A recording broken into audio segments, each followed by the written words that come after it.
Hello बच्चों, good afternoon. क्या हाल चाल, कैसे हैं आप लोग। एक नए टॉपिक की शुरुआत आज से हम करने जा रहे हैं और ये है टॉपिक बच्चों सिंपल हार्मोनिक मोशन, या इसी को बोलते हैं बच्चों एसएचएम इन शॉर्ट।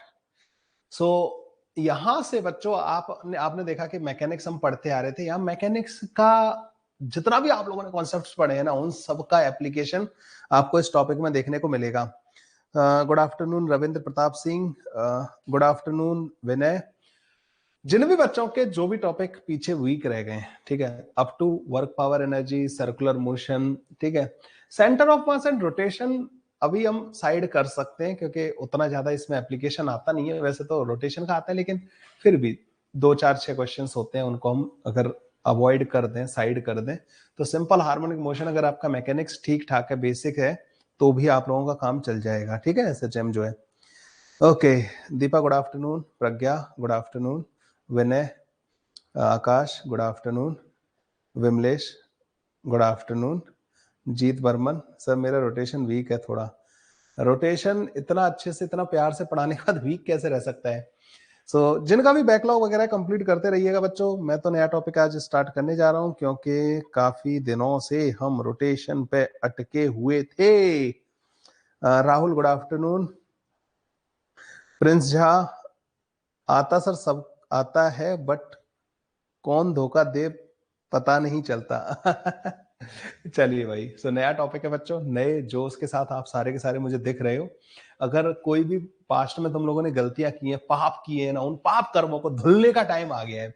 तो यहाँ पे अब जब इस टॉपिक को तुम पढ़ना स्टार्ट करो ना, सिंपल हार्मोनिक मोशन को कहते हैं ना, जब जागे तब सवेरा, तो आप लोगों ने जो भी पाप कर्म किए उनको साइड में रख दो।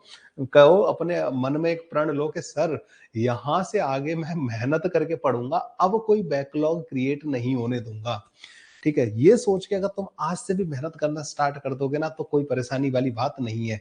सिंपल हार्मोनिक मोशन बच्चों एकदम नई दुनिया में तुम एंट्री लेने वाले हो। सिंपल हार्मोनिक मोशन वेव वाली दुनिया जो है, ठीक है, एसएचएम और मैकेनिकल वेव पूरा का पूरा बच्चों इकट्ठा ही हो जाता है कॉन्सेप्ट ना।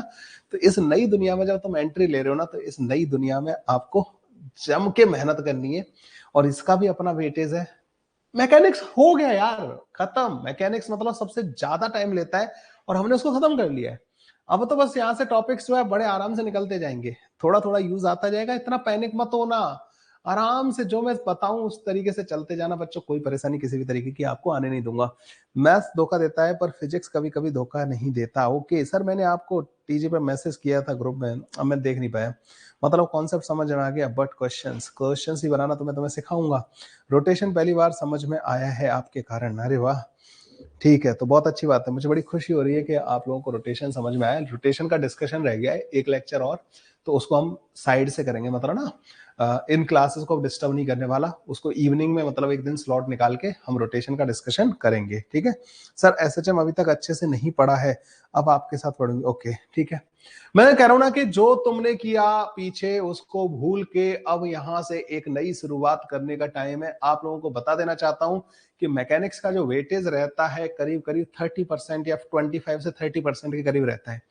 तो 25 और 30% के रोने के चक्कर में 70% और 75% को आप बिगाड़ना नहीं चाहोगे। तो 75% की दुनिया में एंट्री ले रहे हो मेरे साथ। आपने गलतियां जो की हैं उनको धीमे धीमे सुधारते रहना, लेकिन अब यहां से आगे गलती न करने का प्रण लेके अगर तुम मेरे साथ आगे बढ़ोगे, तो भी बच्चों अभी 75% कहानी आपके हाथ में बची हुई है। सर एसएचएम में वर्क पावर एनर्जी का बहुत यूज आता है क्या। अरे कुछ नहीं रे, जितना आता है ना, अगर तूने मेरे लेक्चर देखे हैं, परेशानी की बात नहीं है। ठीक है, मैं किसी भी तरीके से डरने की जरूरत नहीं है। सर नेक्स्ट क्लास ही तो है ना रोटेशन डिस्कशन की, नहीं आप शीट के सॉल्यूशन के लिए मतलब टाइम ले लो। ठीक है, कल कर लेंगे या तो डिस्कशन, ठीक है, कल नहीं करेंगे तो परसों डेफिनेटली कर लेंगे। ठीक है, तो 1 2 दिन में मतलब मैं तुम्हें बताता हूं, लेकिन एसएचएम की क्लास इसी टाइम पे चलेगी, इसको अब हम बीच में ब्रेक नहीं दे रहे। ठीक है, चलिए भाई, तो सिंपल हार्मोनिक मोशन स्टार्ट करते हैं। इसकी डेफिनेशन देखते हैं होता क्या है। तो सिंपल हार्मोनिक मोशन को जैसा मैंने बताया कि इसको शॉर्ट में हम एसएचएम बोलते हैं। तो SHM is periodic, SHM is periodic and oscillatory motion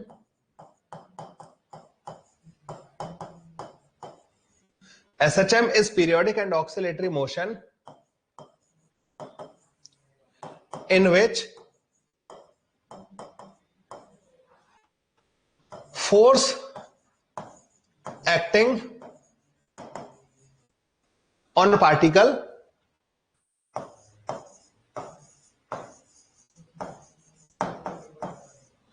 is directly proportional to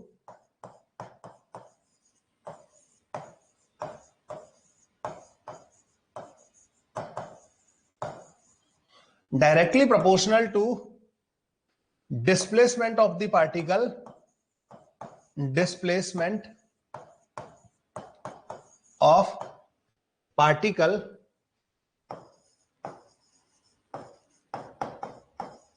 from its mean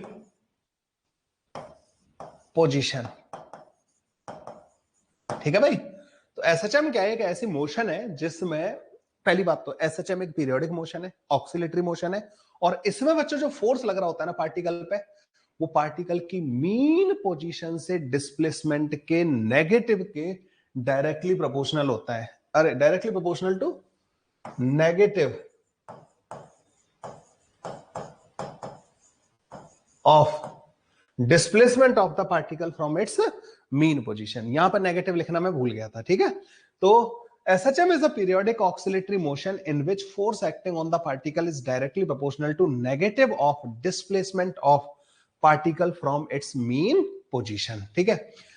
अच्छा बच्चों, थोड़ा सा यहां पे दो नए वर्ड यूज किए हमने। पहला वर्ड है बच्चों periodic motion.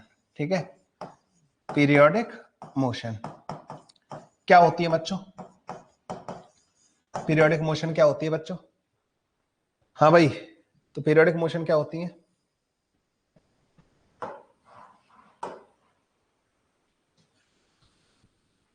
So if object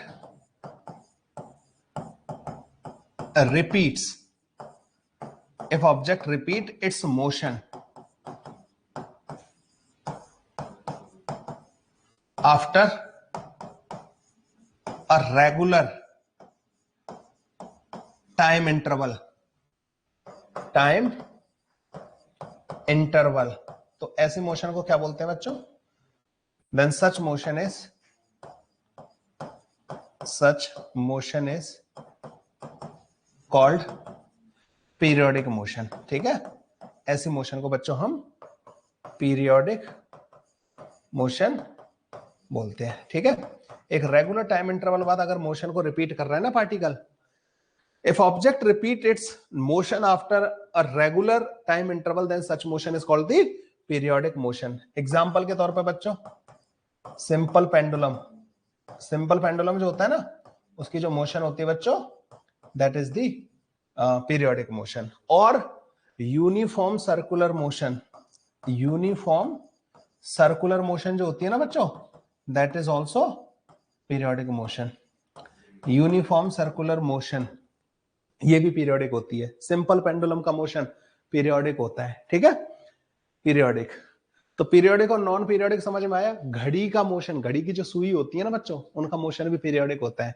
उनका टाइम पीरियड डिफाइन, जिन केसेस में टाइम पीरियड तुम डिफाइन करते हो पीरियोडिक मोशन होंगी बच्चों उन वाले केसेस में। ठीक है, ओके। हाँ, रिपीट अपने एक particular time, regular time interval अगर कोई मोशन रिपीट कर रहा है बच्चों तो पीरियोडिक मोशन कहलाएगा। एसएचएम जो होता है ना बच्चों, एसएचएम जो है पीरियोडिक मोशन होता है। ठीक है, ओके। पीरियोडिक के साथ साथ बच्चों एक और वर्ड मैंने यहां पे यूज किया है, आपने ध्यान दिया हो, ऑक्सिलेटरी मोशन। ये क्या चीज है बच्चों? दूसरी चीज मैंने यहां पे यूज किया ना, ऑक्सिलेटरी। ये क्या है? ऑक्सिलेटरी मोशन को बच्चों अगर इन शॉर्ट बोला जाए ना तो इसको बोलते हैं to and fro type of motion. To and fro type of motion क्या कहलाती है बच्चों? ऑक्सिलेटरी मोशन कहलाती है। इसका एग्जांपल बच्चों सिंपल पेंडुलम। ठीक है भाई, सिंपल पेंडुलम क्या होता है बच्चों? ऑक्सिलेटरी मोशन का एक एग्जांपल होता है। और बच्चों ऑक्सिलेटरी मोशन और कहां देखी आप लोगों ने? ऑक्सिलेटरी मोशन, अच्छा क्या सर्कुलर मोशन ऑक्सिलेटरी मोशन होती है? यूनिफॉर्म सर्कुलर मोशन ऑक्सीलेटरी होती है? नो। ठीक है, तो बच्चों एक चीज और ध्यान रखना कि हर एक पीरियोडिक मोशन का ऑक्सीलेटरी होना जरूरी नहीं है। हर एक पीरियोडिक मोशन का ऑक्सीलेटरी होना जरूरी नहीं है। तो टू एंड फ्रो टाइप की, इधर उधर टाइप की जो मोशन होती है ना बच्चों, उसे बोलते हैं हम ऑक्सीलेटरी मोशन। अच्छा, ऑक्सीलेटरी मोशन के लिए बच्चों कुछ खास बातें हैं, मतलब ना ऑक्सीलेटरी मोशन के लिए there should be stable equilibrium, should be stable equilibrium for oscillatory motion. तो बच्चों जो ऑक्सीलेटरी मोशन होती है ना, उसके लिए स्टेबल इक्विलिब्रियम होना चाहिए। स्टेबल इक्विलिब्रियम मतलब क्यों जरूरत है बच्चों? तुम लोगों को याद है इक्विलिब्रियम, जब मैं तुम्हें पढ़ा रहा था इक्विलिब्रियम, स्टेबल, अनस्टेबल और न्यूट्रल। तो स्टेबल इक्विलिब्रियम जब होता था ना, तो पार्टिकल को जब आप उसकी मीन पोजीशन से डिस्प्लेस करते थे, तो वो वापस मीन पोजीशन की तरफ आने की टेंडेंसी रखता था। तो ये वापस लाने वाला जो फोर्स होता है ना बच्चों, उसका एक दूसरा नाम भी होता है, that is called the restoring force, जो इक्विलिब्रियम को रीस्टोर करने की कोशिश कर रहा है। इसका बच्चों, इसमें बच्चों रीस्टोरिंग फोर्स में ना डायरेक्शन सेल्फ अंडरस्टूड होती है। क्या? मान लो यहाँ पे मीन पोजीशन है, पार्टिकल को आपने इधर डिस्प्लेस कराया, तो डिस्प्लेसमेंट तो आपने इधर कराया, तो रीस्टोरिंग फोर्स हमेशा किधर की तरफ लगेगा? Towards the mean position. तो ये ऑटोमेटिकली डिस्प्लेसमेंट के अपोजिट हो जाता है। तो अगर आप बोलो कि फोर्स किधर लग रहा है, तो आप बोलोगे force is opposite to the displacement. लेकिन अगर आपसे कोई बोले कि रीस्टोरिंग फोर्स किधर लग रहा है, तो रीस्टोरिंग फोर्स अगर किसी ने वर्ड यूज कर लिया ना, तो that is towards the mean position.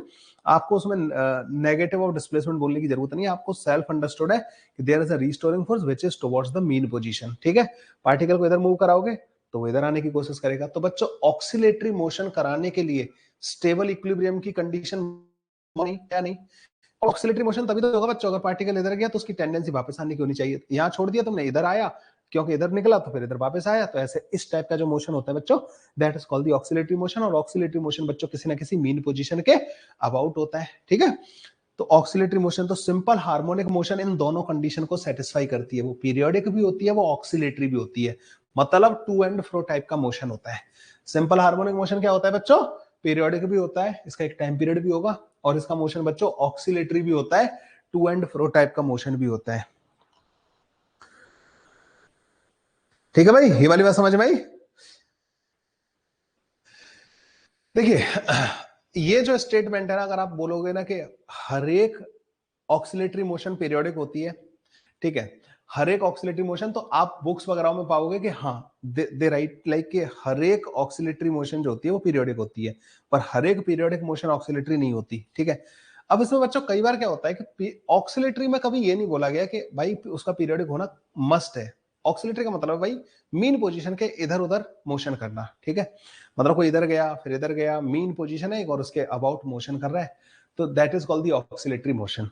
पर किताबों में बच्चों ऐसे लिखा मिलता है कि हर एक पीरियोडिक इज, हर एक ऑक्सीलेटरी पीरियोडिक होती है। ठीक है, वो उस रेफरेंस में लेके चलते हैं जो ये कुछ पर्टिकुलर टाइप ऑफ मोशन हम पढ़ते हैं, लेकिन इसको जनरलाइज कर देना मतलब वो थोड़ा सा डिफिकल्ट हो जाएगा। ठीक है, ये वाली बात, इसको एक ना एक कॉन्ट्रडिक्शन निकल आएगा। अब जैसे मैं इधर उधर मोशन कर रहा हूँ, ये मैं जो मोशन कर रहा हूँ बच्चों, this is also an oscillatory motion. ठीक है, मेरी एक मीन पोजीशन है, उसके अबाउट जो मैं मोशन कर रहा हूँ, दिस इज ऑक्सीलेटरी मोशन। ठीक है, लेकिन जनरली आप बच्चों देखोगे कि जेई मेन वगैरह में अगर क्वेश्चन आता है तो उनका इंटेंशन यही होगा कि वो बहुत vast variety of motion consider करके नहीं चल रहे, वो क्या कंसिडर करके चल रहे होंगे, इन्हीं के बारे में बात कर रहे होंगे। तो अगर कोई बोले कि every oscillatory motion is a periodic, then you write yes. ठीक है, क्योंकि उनके दिमाग में सिंपल पेंडुलम का, स्प्रिंग ब्लॉक का, या फिर ज्यादा से ज्यादा ये एसएचएम वाले केसेस चल रहे होंगे। ठीक है, लेकिन हर एक पीरियोडिक बच्चों ऑक्सीलेट नहीं होती, उसका एक कॉन्ट्रडिक्शन है अपने पास, क्या? Uniform circular motion. Uniform circular motion जो होता है वो ऑक्सीलेटरी नहीं होता, पर वो पीरियोडिक होता है। ठीक है, ये वाली बात समझ में आई? एसएचएम, एसएचएम बच्चों फिक्स्ड मोशन, मतलब आप फिक्स्ड वर्ड भी यूज कर रहे हो, मोशन वर्ड भी यूज कर रहे हो, मतलब मैं समझा नहीं इसका ना। एसएचएम एक ऑक्सीलेटरी मोशन है जिसमें टाइम पीरियड, मतलब जो कि पीरियोडिक भी है। ठीक है, और ये टू एंड फ्रो टाइप का मोशन है, इसकी एक मीन पोजीशन होती है, उस मीन पोजीशन के अबाउट पार्टिकल जो है ऑक्सीलेट कर रहा होता है। इस तरीके का मोशन बच्चों सिंपल हार्मोनिक मोशन होता है। ठीक है, लेकिन उसमें एक और कंडीशन है। क्या कंडीशन है? कि पार्टिकल की मीन पोजीशन से जो डिस्प्लेसमेंट होता है ना, फोर्स उस डिस्प्लेसमेंट के नेगेटिव के डायरेक्टली प्रोपोर्शनल होता है। This is also one condition of the SHM. Simple harmonic motion में जो दो टर्म यूज हुए थे बच्चों, उसको पूरा समझा दिया। अब सुनो, आप दोबारा से इस पर ध्यान से सुनो इसको ना। यहाँ पे क्या लिखा है मैंने, SHM is a periodic, periodic हमें समझ में आ गया, ओके मतलब ये एक रेगुलर टाइम इंटरवल बाद पार्टिकल अपनी मोशन को रिपीट करता है, सो दिस इज पीरियोडिक।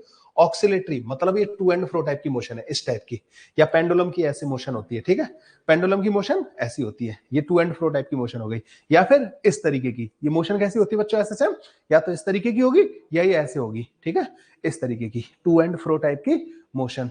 तो SHM is periodic and oscillatory motion in which, इसमें कंडीशन होती है कि इन विच force acting on the particle is directly proportional to the negative of the displacement of the particle.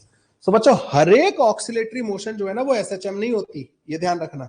इसलिए यहाँ पे कंडीशन लगाई है कि जो मोशन बच्चों इसको इस वाली कंडीशन को होल्ड कर रही होंगी कि फोर्स जो है नेगेटिव ऑफ द डिस्प्लेसमेंट के डायरेक्टली प्रोपोर्शनल जिस केस में होगा, वही मोशन बच्चों सिंपल हार्मोनिक मोशन कहलाएंगी, ठीक है। अच्छा बच्चों, कई बार फोर्स के अलावा होता है टॉर्क, और टॉर्क जो है कई बार एंगुलर एसएचएम में टॉर्क आता है, torque is directly proportional to negative of angular displacement, ठीक है, वहां पे एंगुलर डिस्प्लेसमेंट के प्रोपोर्शनल करते हैं हम लोग ना, ठीक है बच्चों, इसको ध्यान रखना। तो torque directly proportional to negative of angular displacement, या फिर force directly proportional to negative of the displacement अगर होता है तो ये बच्चों ये मोशन एसएचएम होती है। पहला वाला केस जिसमें फोर्स और डिस्प्लेसमेंट वाली बात आ रही है उसे बोलते हैं हम लीनियर एसएचएम, और टॉर्क और एंगुलर डिस्प्लेसमेंट वाली बात आती है इसको बोलते हैं बच्चों एंगुलर एसएचएम, ठीक है, ये एंगुलर एसएचएम कहलाता है। जिसमें फोर्स की बात होती है बच्चों, फोर्स ऑन द पार्टिकल, ये लीनियर एसएचएम होते हैं, ठीक है, फोर्स इन लीनियर एसएचएम, ठीक है, लीनियर एसएचएम, इनको लीनियर एसएचएम कहा जाता है। तो लीनियर एसएचएम और एंगुलर एसएचएम दो तरीके के एसएचएम होते हैं। जैसे सिंपल पेंडुलम एंगुलर एसएचएम वाली कैटेगरी में जाएगा, ठीक है, या कई बार रॉड वगैरह से स्प्रिंग कनेक्ट करके रॉड को ऐसे ऑक्सीलेट करवाते हैं, दैट इज एंगुलर एसएचएम। और दूसरा बच्चों कौन सा होता है, लीनियर एसएचएम, जिसमें पार्टिकल इस तरीके का मोशन कर रहा होता है ना, ये वाला, ये लीनियर एसएचएम होता है। इसमें हम फोर्स को नेगेटिव ऑफ डिस्प्लेसमेंट के प्रोपोर्शनल करते हैं, लेकिन ध्यान रखना displacement of the particle from its mean position, ये चीजों पर ध्यान नहीं देता बच्चा। डिस्प्लेसमेंट का मतलब वो हमेशा एक्स समझता है, नहीं, displacement of the particle from the mean position, mean position से जो डिस्प्लेसमेंट है ना बच्चों, उसके नेगेटिव के डायरेक्टली प्रोपोर्शनल होता है फोर्स, तो वो मोशन एसएचएम होती है। बहुत सारे बच्चों को एसएचएम की डेफिनेशन ही क्लियर नहीं होती। डेफिनेशन पे मैं इतना टाइम क्यों दे रहा हूं, क्योंकि यही सब तोड़ है बच्चों, जितनी भी इक्वेशन आती है ना वो यहीं से निकल के आएंगी, इन 3 लाइन में सब कुछ लिखा हुआ है। तो क्या ये बच्चों डेफिनेशन आपके दिमाग में घर कर गई, एक बार मेरे साथ बोलो। SHM is a periodic and oscillatory motion in which force acting on the particle is directly proportional to negative of displacement from its mean position. तो बच्चों उस मोशन को हम बोलते हैं एसएचएम। मीन पोजीशन जरूर होगी, क्योंकि this is oscillatory motion. Oscillatory motion में बच्चों किसी मीन पोजीशन के अबाउट पार्टिकल ऑक्सिलेट कर रहा होता है, तो मीन पोजीशन वहां पे जरूर होगी। मीन पोजीशन या इसी को बोलते हैं बच्चों इक्विलिब्रियम पोजीशन। मीन पोजीशन को ही बोला जाता है बच्चों इक्विलिब्रियम पोजीशन। एक ऐसी जगह होगी जहां पे इक्विलिब्रियम आ रहा होगा, और ऑक्सिलेटरी मोशन के लिए मस्ट है कि इक्विलिब्रियम जो है स्टेबल होना चाहिए। पार्टिकल को अगर आप उसकी इक्विलिब्रियम पोजीशन से डिस्प्लेस कर दो तो उसे वापस लाने के लिए फोर्स लग रहा होगा। इसीलिए डिस्प्लेसमेंट जिधर करोगे उसके अपोजिट फोर्स लगे, और फोर्स का मैग्नीट्यूड डिस्प्लेसमेंट के मैग्नीट्यूड के डायरेक्टली प्रोपोर्शनल हो, तो उस पर्टिकुलर टाइप की मोशन को हम बोलते हैं बच्चों simple harmonic motion. Oscillatory motion infinite type की हो सकती है, उनमें से एक पर्टिकुलर मोशन जिसमें फोर्स जो है नेगेटिव ऑफ डिस्प्लेसमेंट के प्रोपोर्शनल है, उस मोशन को बोलते हैं बच्चों हम सिंपल हार्मोनिक मोशन। क्या ये बात आप लोगों को बच्चों दिमाग में घर कर गई जो मैंने सारी चीजें लिखाई हैं? तो सिंपल हार्मोनिक मोशन की बच्चों डेफिनेशन सबसे ज्यादा डिफिकल्ट लगती है बच्चों को, वो ध्यान ही नहीं देते इस पे, ठीक है। क्या ये बात आपको समझ में आ गई बच्चों? चलो तो फिर बच्चों अगले पेज पे बढ़ते हैं। तो एसएचएम अगर कोई पार्टिकल कर रहा है बच्चों ना, सिंपल हार्मोनिक मोशन अगर कर रहा है, तो कैसे कर रहा होगा बच्चों, उसके बारे में थोड़ी सी बात करते हैं, ठीक है। तो सिंपल हार्मोनिक मोशन, इसमें कुछ पैरामीटर्स डिफाइन होते हैं बच्चों ना। अब एक सिंपल हार्मोनिक मोशन को लेके चलते हैं बच्चों ना। मान लो एक पार्टिकल है that is performing SHM along the x axis, ठीक है। एक्स एक्सिस के अलोंग बच्चों एक पार्टिकल जो है एसएचएम कर रहा है, ठीक है। तो ये मान लो वाई एक्सिस हो गई और ये होगी बच्चों एक्स एक्सिस इधर की तरफ। पार्टिकल की जो मीन पोजीशन है ना बच्चों वो यहां पे, ठीक है। So this is the mean position, और इसको क्या बोलते हैं बच्चों, इक्विलिब्रियम पोजीशन, ठीक है।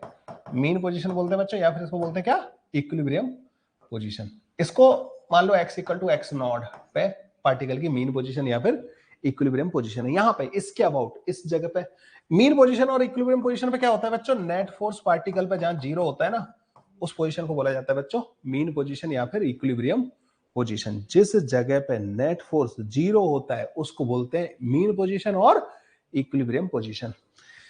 एक पार्टिकल बच्चों यहां से जाता है इधर और ऐसे लौट के आता है और फिर यहां से ऐसे करके मोशन कर रहा है, ऐसे जाता है ऐसे, ठीक है, लौट के यहां से आ जाता है।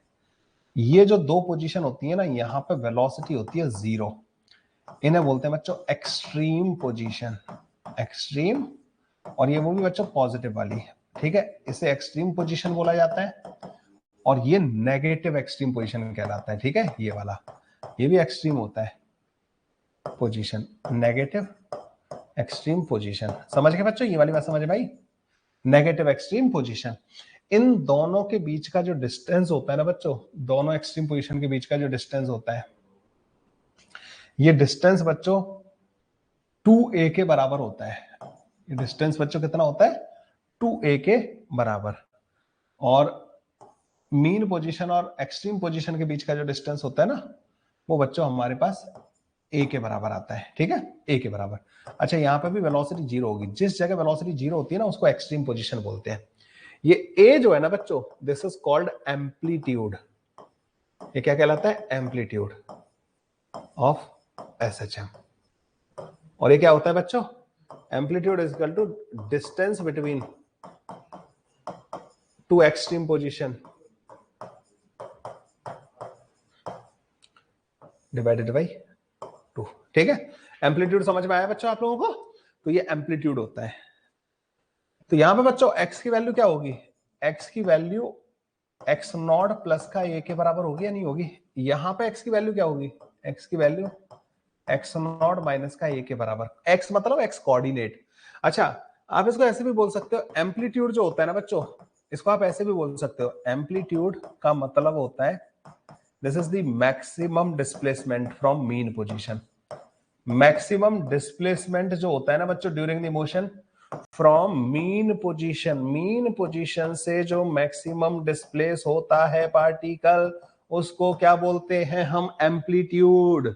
तो एम्पलीट्यूड का बच्चों दूसरा डेफिनेशन भी है, मीन पोजीशन इज दिस, यहां से मैक्सिमम डिस्प्लेसमेंट जो है ना बच्चों वो एम्पलीट्यूड के बराबर होगा। डिस्प्लेसमेंट, डिस्प्लेसमेंट मैक्सिमम एम्पलीट्यूड के बराबर हो सकता है।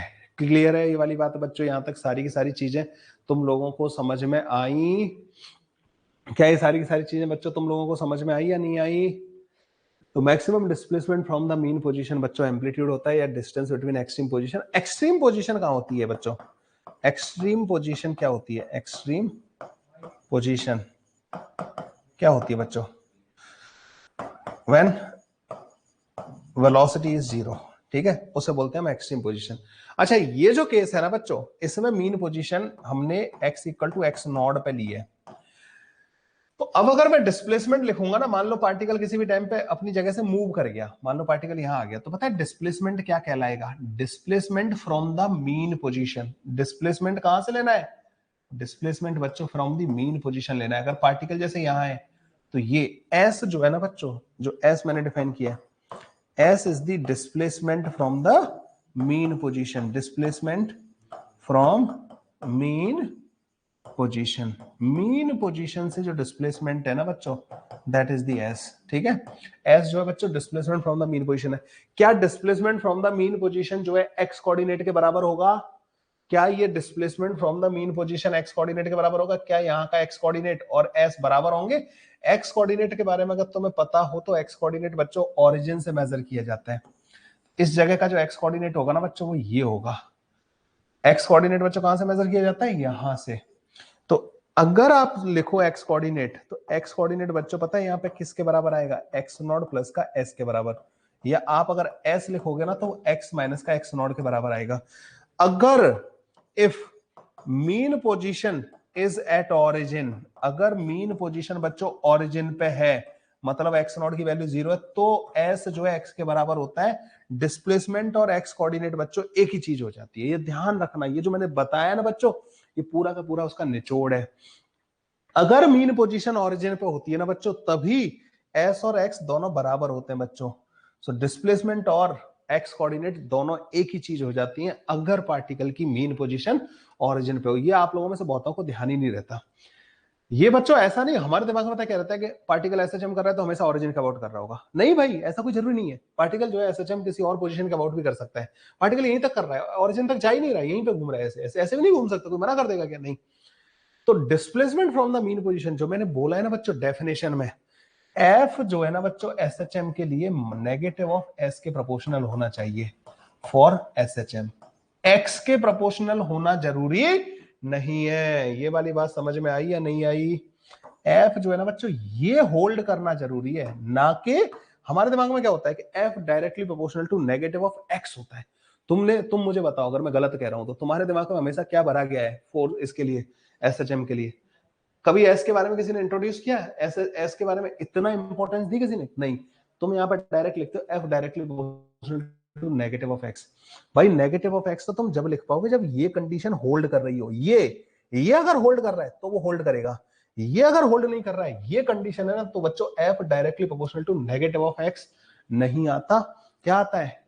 F directly proportional negative of S होता है। ये क्लियर कर लो भाई इस चीज को ना दिमाग में, क्योंकि तुमने डेफिनेशन जो लिखी है ना बच्चों, जो तुमने डेफिनेशन लिखी है एसएचएम की, उस डेफिनेशन में देखो, SHM is a periodic and oscillatory motion in which force acting on particle is directly proportional to negative of displacement of particle from its mean position. कहीं भी नहीं लिखा कि फोर्स जो है negative of displacement from origin. Origin नहीं लिखा, mean position is the starting point. वहां से डिस्प्लेसमेंट देखना है मुझे, मीन पोजीशन से देखना है, मीन पोजीशन से उसकी पोजीशन को ज्वाइन करता हुआ एरो बनाना है। आई बात समझ में बच्चों ये वाली? हाँ जी, ये वाली बात समझ में आई आप लोगों को? ये जो मैंने लिखा है, तो this is the actual definition of the SHM. This is the origin से सोचते थे ना इस चीज को बच्चों, अपने दिमाग से वो निकाल दो। ठीक है, आगे बढ़े।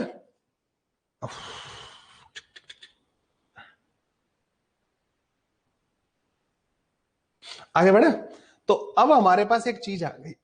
Basically SHM is not that difficult, लेकिन एसएचएम का हमें बेसिक ज्ञान न होने की वजह से हमें डिफिकल्ट हो जाता है। तो मैं तुम्हें पूरा, तुम जेई मेन जेई एडवांस हर जगह एकदम चीर फाड़ मचाते हुए निकल जाओ, ऐसा पढ़ा रहा हूं। तो हमने ये पढ़ा कि एसएचएम के लिए ये कंडीशन होल्ड करती है, ठीक है, फॉर एसएचएम। ये समझ में आया तुम्हें? एसएचएम के लिए ये कंडीशन होती है। यहां पे बच्चों हम क्या करते हैं कि एक प्रोपोर्शनलिटी कांस्टेंट ले लेते हैं, ठीक है। हमने क्या किया बच्चों, एक प्रोपोर्शनलिटी कांस्टेंट यहां पे ले लिया, के बच्चों फोर्स कांस्टेंट है, ठीक है, फोर्स कांस्टेंट। ओके, आपको पता है बच्चों एस की वैल्यू अभी मैंने पीछे लिखना सिखाई तुम्हें। एस की वैल्यू क्या लिखना सिखाई? S is equal to X minus का एक्स नॉट होता है, ठीक है। X equal to S is equal to X minus का एक्स नॉट होता है, एक्स माइनस का एक्स नॉट। अगर तुम इसको ऊपर ले जाकर रख दोगे ना, F is equal to minus का के एक्स माइनस का X naught, F equal to minus का के एक्स प्लस का के एक्स नॉट, और F is equal to minus का के एक्स प्लस का सी। अगर ऐसा फोर्स है तो भी बच्चों ये एसएचएम होगा। अगर फोर्स ऐसा लगा हुआ है या फोर्स बच्चों ऐसा लगा हुआ है, ये दोनों एसएचएम होंगे। इसमें इसमें बच्चों सी क्या है? इक्विलिब्रियम पोजीशन जो होती है ना बच्चों, इक्विलिब्रियम पोजीशन जो होती है वो होती है बच्चों जहां पे फोर्स जीरो होता है।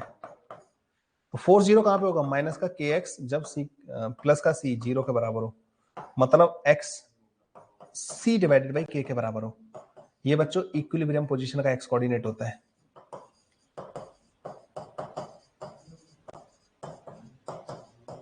ठीक है, इक्विलिब्रियम पोजीशन का एक्स कोऑर्डिनेट क्या होगा ये। हाँ, अगर सी जीरो है, इफ सी इज जीरो, तो फोर्स फिर कैसा आएगा, एफ इजिकल टू माइनस का के एक्स, यही आएगा ना। सी जीरो होने का मतलब है कि एक्स नॉट भी जीरो हो गया, मतलब ओरिजिन ही मीन पोजीशन हो गया, इज मीन पोजीशन। और ओरिजिन अगर मीन पोजीशन हो गया तो मैंने तुम्हें बताया था कि एस जो एक्स के बराबर होता है, फिर तो ओरिजिन से ही तुम डिस्टेंस मेजर कर रहे हो, ओरिजिन ही मीन पोजीशन है, एक्स कोऑर्डिनेट भी ओरिजिन से मेजर हो रहा है, डिस्प्लेसमेंट भी ओरिजिन से मेजर हो रहा है, तो एस और एक्स बराबर आ जाएंगे। तो एफ इजिकल टू फिर आपको माइनस का के एक्स लिख सकते हो। तो ये इक्वेशन बच्चों पता है एक स्पेशल केस में आती है, ये इक्वेशन आती है जब ओरिजिन ही मीन पोजीशन है, गंगाधर ही शक्तिमान है ना बच्चों, तो हम ऐसी इक्वेशन लिखेंगे। So when origin is mean position, ठीक है, अगर ओरिजिन मीन पोजीशन है ना बच्चों, तो ये इक्वेशन लिखने का अधिकार है तुम्हें, अदरवाइज तुम्हें ये अधिकार नहीं है। जनरल इक्वेशन ऑफ एसएचएम जो होती है ना बच्चों, जनरल इक्वेशन ऑफ एसएचएम, ये हमेशा ऊपर वाली हमेशा नहीं होती। ठीक है, जनरल इक्वेशन ऑफ एसएचएम जो होती है ना, वो होती है बच्चों एफ इक्वल टू माइनस का के एक्स प्लस का कांस्टेंट। ऐसी इक्वेशन जब भी होगी ना बच्चों, पार्टिकल एसएचएम कर रहा होगा। अब इसमें सी जीरो भी हो सकता है, सी जीरो हो जाएगा, सी अगर नॉन जीरो हुआ ना तो ओरिजिन पे मीन पोजीशन नहीं है, बस इतना ये मेक श्योर करके चलेगा। क्या ये तुम्हें ओरिजिन वाली कहानी और ये मीन पोजीशन का कहानी समझ में आया, क्या ये इक्वेशन समझ में आई, अब तुम आगे से डिफरेंशिएट कर पाओगे, ये इक्वेशन लिखी हुई है या ये लिखी हुई है। इसमें बच्चों एक्स, एक चीज समझ लो, x is the x coordinate, not displacement from the mean position। ये displacement from the mean position नहीं है, x क्या है, x coordinate है बच्चों, ये x coordinate और displacement from the mean position बच्चों दोनों डिफरेंट हो सकते हैं। ये क्लियर हुआ, मेरी मेहनत सफल हुई या नहीं हुई, ये बता दो मेरे को। ये चीज तुम लोगों को बच्चों दिमाग में भरी या नहीं भरी, भरी तो कितनी भरी, नहीं भरी तो क्यों नहीं भरी, कोई बताएगा मुझे। अगर ये भरी तो कितनी भरी, और नहीं भरी तो क्यों नहीं भरी, बताओ भाई जल्दी से। क्या ये आप लोगों को दिमाग में फिट हुई। तो बच्चों हमेशा ये इक्वेशन लिख देना अपने आप में। हाँ, अगर वो सामने वाला कह दे कि जी देखो इस इक्वेशन में जो एक्स है ना वो मीन पोजीशन से ही मेजर कर रहा हूं, मतलब उसने ओरिजिन ही वही मान लिया, एक्स माइनस का एक्स नॉट वाला बता दो, एक मिनट ना। तो यहां से देखो एस क्या है, एस हमने डिफाइन किया है, S is the displacement from the mean position. मान लो पार्टिकल यहां है, तो मीन पोजीशन से उस पॉइंट को ज्वाइन करता हुआ वेक्टर डिस्प्लेसमेंट वेक्टर कहलाएगा। तो ये हो गया एस। इस जगह का एक्स कोऑर्डिनेट क्या होगा, एक्स कोऑर्डिनेट ओरिजिन से इसकी डिस्टेंस होती है, ये एक्स कोऑर्डिनेट है, ये एस है। और मीन पोजीशन कहां है, x equal to x naught पे, तो ये एक्स नॉट है, एक्स नॉट प्लस का s is equal to x, x naught plus का s is equal to x.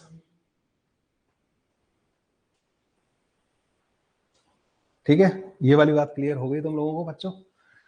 कुछ नहीं, इतना मतलब इसको कंफ्यूजिंग नहीं करना। ऐसी इक्वेशन में बस तुम्हें ये समझ जाना है कि मीन पोजीशन भाई इसकी इक्वेशन मतलब मीन पोजीशन जो है ओरिजिन पे नहीं है, बस इतना समझ जाना है। अगर ऐसा दे रखा है, करेगा ये भी एसएचएम, लेकिन इसकी मीन पोजीशन ओरिजिन ना होकर कहीं और होगी, ये लिखा हुआ है। तो एक्स इक्वल टू जीरो पे ही इसकी मीन पोजीशन है।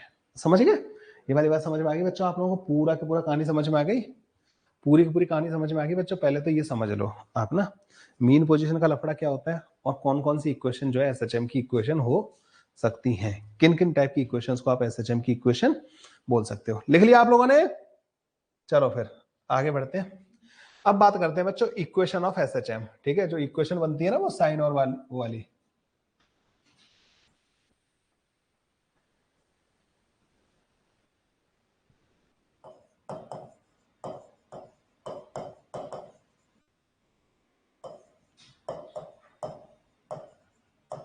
Equation of SHM. तो बच्चों एक पार्टिकल है, सिंपल हार्मोनिक मोशन कर रहे हैं, ठीक है। अब इसमें हम बच्चों थोड़ा सा ना डिस्कशन को अपने को ऐसे लेके चलेंगे कि मान लो x इक्वल टू 0 के अबाउट ही ये एसएचएम कर रहा है, ठीक है। x इक्वल टू 0 के अबाउट ये क्या कर रहा है, ये मीन पोजीशन है इसकी, ठीक है भाई। हम ये लेके चल रहे हैं, हम एक स्पेशल केस लेके चल रहे हैं जिसमें x equal to 0 is the mean position. Particle कहां तक जाता है बच्चों, x इक्वल टू a तक। कहां से, x इक्वल टू माइनस का a से। ये इसकी क्या हो गई बच्चों, एक्सट्रीम। एक्सट्रीम पोजीशन की क्या खास बात होती है, इस जगह पे वेलोसिटी 0 होती है, ठीक है। एक्सट्रीम पोजीशन में वेलोसिटी 0 होती है, तो जब x की वैल्यू a होगी तो उस टाइम पे वेलोसिटी 0 होगी, ओके। जब पार्टिकल बच्चों मीन पोजीशन से डिस्प्लेस हो रखा होगा, मीन पोजीशन, अच्छा हमने क्या लिया है बच्चों, मीन पोजीशन और ओरिजिन एक ही जगह ले लिया है। अब मैं इसको x लिख सकता हूं, ठीक है। जब पार्टिकल मीन पोजीशन से डिस्प्लेस हो रखा होगा तो अब s और x बराबर होंगे, ठीक है। तो बच्चों तुम्हें ये पता है ना कि f जो होगा इस वाले केस में माइनस का kx के बराबर होगा, ठीक है। मीन पोजीशन हमने ओरिजिन ली है, ठीक है। तो कोई फर्क नहीं पड़ता, हम ऐसे लेके चल सकते हैं, इसके लिए डेरिवेशन कर लेंगे, ठीक है। मीन पोजीशन हमने ओरिजिन ली है बच्चों, ताकि हम s और x में कंफ्यूज ना हो, ठीक है। अब मुझे बच्चों इसकी वेलोसिटी और मुझे इसकी पोजीशन बतानी है, फंक्शन ऑफ टाइम। मुझे सब कुछ बताना है, क्या बताना है, वेलोसिटी क्या होगी किसी टाइम पे, पोजीशन क्या होगी किसी टाइम पे। तो बच्चों क्या करते हैं हम, हमें फोर्स पता है तो यहां से एक्सेलरेशन पता लग जाएगा, माइनस का k divide by m into x के बराबर। क्या ये एक्सेलरेशन वेरिएबल है, yes, acceleration function of x आया है वेरिएबल। तो क्या बच्चों मैं इसकी वेलोसिटी के लिए वो इक्वेशन ऑफ मोशन लगा सकता हूं जो होती थी अपने पास, v equal to U plus का at, displacement is equal to ut plus का हाफ at स्क्वायर। नो, नहीं लगा सकते ना, बिकॉज एक्सेलरेशन कांस्टेंट नहीं है। तो जब एक्सेलरेशन कांस्टेंट नहीं होता था तो हम क्या करते थे बच्चों, जब एक्सेलरेशन कांस्टेंट नहीं होता है तो हम इंटीग्रेशन का सहारा लेते हैं। अगर मुझे वेलोसिटी पता करनी है तो एक्सेलरेशन को मैं v, कौन सी वाली इक्वेशन लगाऊंगा, एक्सेलरेशन जब फंक्शन ऑफ x होता है तो तुम्हें मैंने बताया था हम v dv बाई dx वाली इक्वेशन यूज करते हैं, ठीक है, यही करते हैं ना। तो ये माइनस का k upon m into x हो गया। v dv बच्चों एक तरफ आ जाएगा, माइनस का k upon m into x into D x एक तरफ आ जाएगा। इसको कर देंगे हम इंटीग्रेट, ये तो कांस्टेंट है, ठीक है। हमें बच्चों इसमें कोई लिमिट विमिट पता है, यस। x की वैल्यू जब a के बराबर है ना उस जगह पे वेलोसिटी 0 है, एक लिमिट हमें पता है। जब x की वैल्यू a है तो वेलोसिटी 0 है, जब x की वैल्यू x है उस टाइम पे वेलोसिटी क्या होगी, यही तो हमें पता करना है कि किसी भी x पे वेलोसिटी क्या होगी। समझ रहे हो, कुछ अभी नया नहीं किया मैंने, ठीक है, कुछ भी अलग से नहीं किया मैंने।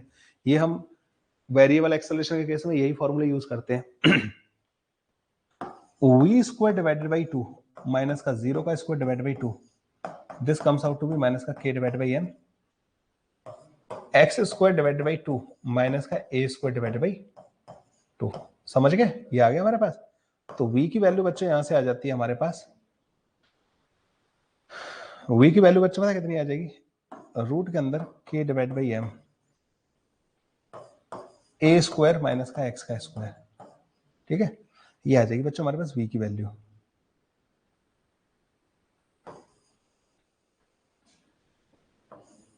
ठीक है। ये आ जाएगी बच्चों हमारे पास v की वैल्यू, ठीक है भाई, ये आ गई हमारे पास v की वैल्यू। अब v आ गया बच्चों हमारे पास फंक्शन ऑफ x, इसको बोलते हैं v फंक्शन ऑफ x आ गया हमारे पास।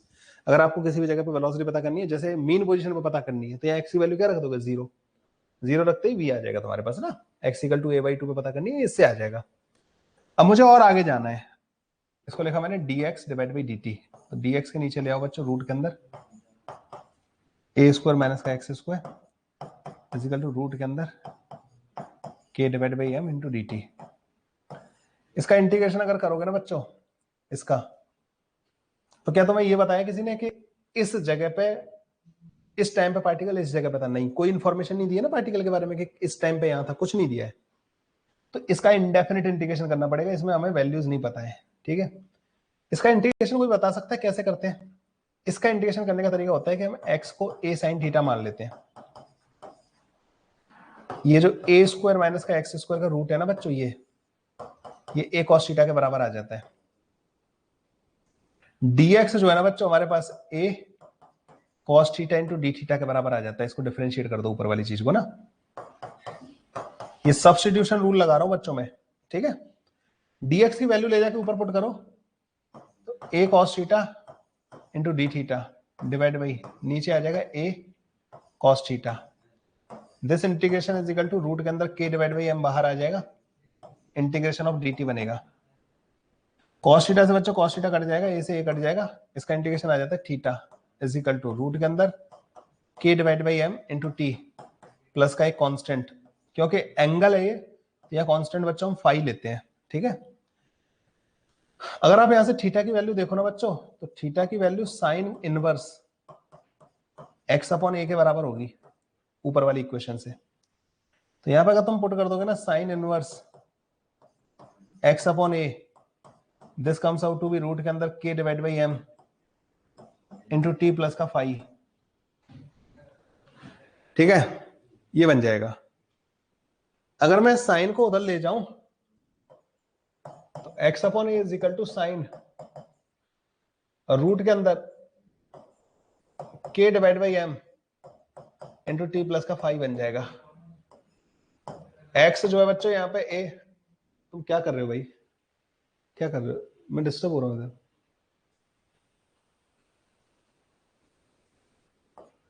x is equal to a sine, और इसको बच्चों हम ओमेगा बोल देते हैं। तुमने देखा होगा कि जनरली ऐसे लिखना ज्यादा सही रहता है इक्वेशन को ना,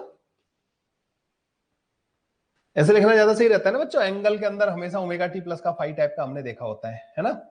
तो बच्चों ये बन जाती है हमारे पास इक्वेशन। और ये इक्वेशन आई कहां से, कोई ऐसा नहीं मैंने अपनी मन में आया, मैंने कहा मनगढ़ंत कहानी लिख डाली, ठीक है, नहीं, प्रॉपर तुम्हारे सामने इसको डेराइव किया है, ठीक है, इसका ये डेरिवेशन किया है बच्चों। तो displacement at any time T जो आएगा बच्चों वो हमारे पास ये आएगा, displacement from the mean position at any time T बच्चों ये आएगा, ठीक है। तो displacement from mean position at any time T बच्चों कितना आएगा, ए साइन ओमेगा टी प्लस का फाई के बराबर। फाई एक वैल्यू है जो बच्चों हमें पता करनी है, इसको इसके बारे में बात करेंगे, पहले तुम इसको नोट डाउन कर लो। तो ये होती है बच्चों एसएचएम की इक्वेशन, इक्वेशन ऑफ एसएचएम मतलब X as a function of time बच्चों हमारे पास ये आएगा। क्या डाउट है भाई आपका, कहाँ है आपका डाउट, कहाँ भेजा आपने। सर मेरा इस संडे को मेजर टेस्ट है, उसमें फिजिक्स के सिलेबस में एक चैप्टर एक्स्ट्रा आ रहा है, तो क्या मैं उस चैप्टर को करूं पैरेलल में या जितना।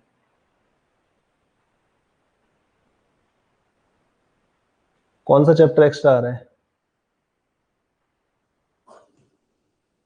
कौन सा एक्स्ट्रा आ रहा है।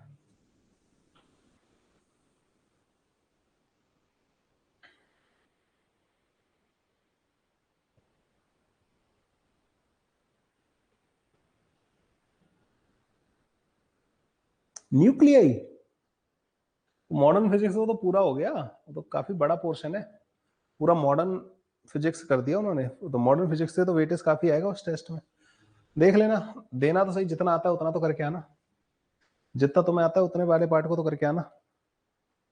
वो तो बहुत बड़ा पोर्शन है, मतलब ना छोटा नहीं है वो।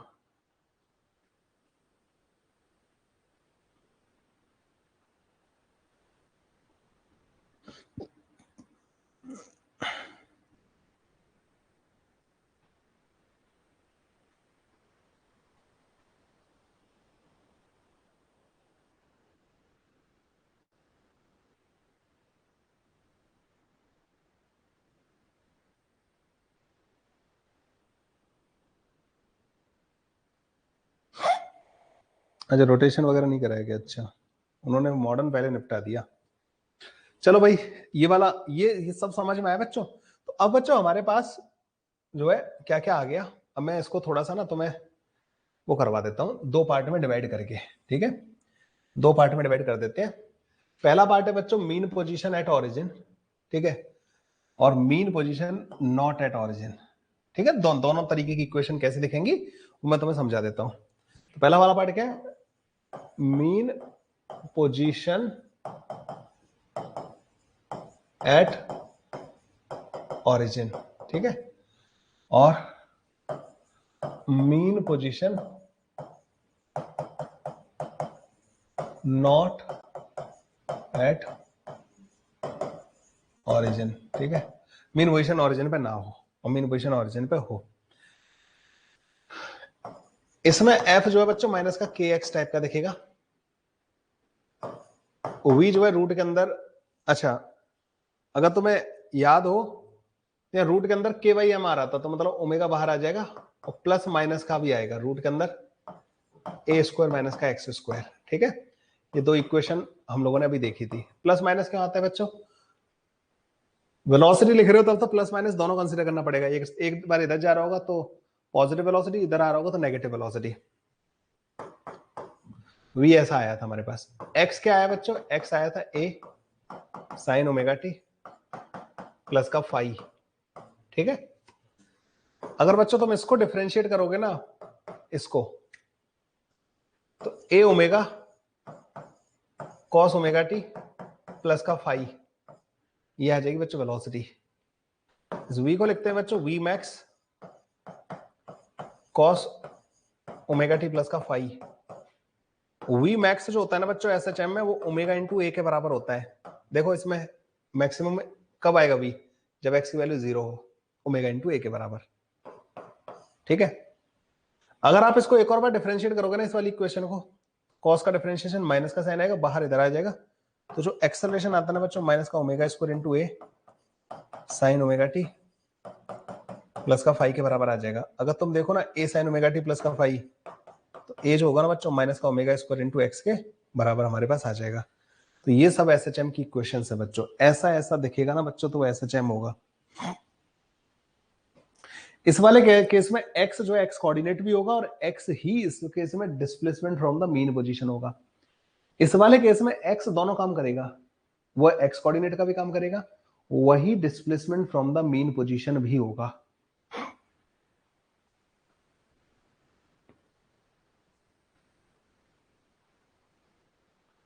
सर अपन अमी की स्पीड से सही है, पैरेलल में चलाने की जरूरत नहीं है। नहीं नहीं, मैंने कल बताया था ना पैरेलल की रिक्वायरमेंट अभी नहीं है, ठीक है। ये वाली बात समझ में आई बच्चों आप लोगों को? ये वाली बात समझ में आई? तो इस तरीके से हो जाएगा। मीन पोजीशन जब ओरिजिन पे नहीं होती है, mean position not at origin, जब मीन पोजीशन बच्चों ओरिजिन पे नहीं होती है तो बच्चों फोर्स ऐसा आएगा F इजिकल टू माइनस का के एक्स प्लस का सी और F इजिकल टू माइनस का के इंटू एस, ऐसा आएगा बच्चों, ठीक है।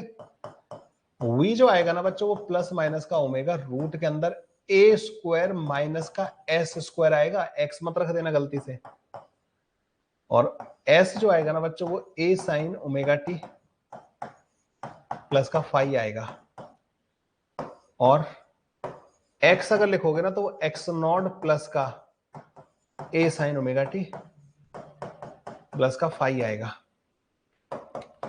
v जो होगा ना बच्चों वो ओमेगा इंटू ए साइन ओमेगा टी प्लस का फाई के बराबर होगा, और a जो होगा वो माइनस का ओमेगा स्क्वायर इंटू एस और माइनस का ओमेगा स्क्वायर एक्स प्लस का सम ए नॉट के बराबर आएगा, ठीक है। ये ध्यान रखना, ये ऐसी जो इक्वेशंस होती है ना बच्चों, ये एसएचएम की इक्वेशंस होती हैं दोनों। एसएचएम की इक्वेशंस ये और ये इस तरीके की होंगी। डन बच्चों, यहां तक समझ में आया? यहां तक एसएचएम कैसा दिखेगा? एसएचएम बच्चों कुछ इस तरीके का दिखेगा। चलो भाई कुछ एक क्वेश्चन करते हैं इसमें ना।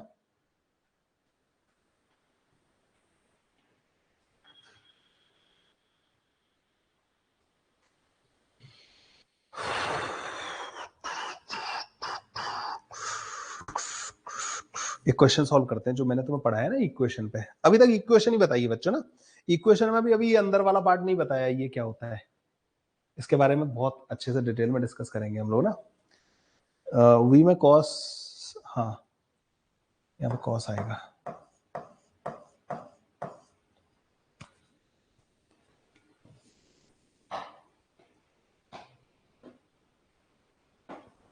चलो भाई एक क्वेश्चन सॉल्व करते हैं।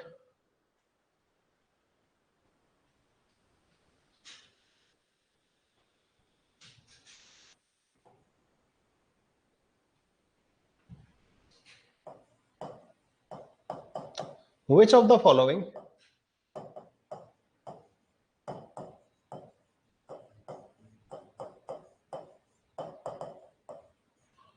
can represent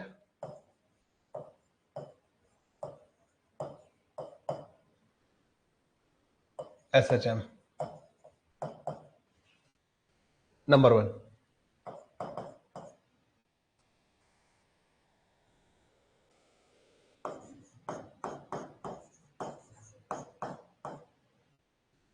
F is equal to 2x plus का 1.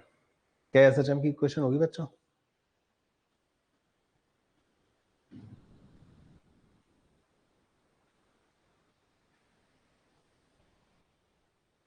हाँ जी, d2xy dt स्क्वायर प्लस का 2x इज इक्वल टू 0. क्या SHM की इक्वेशन होगी? नंबर 3,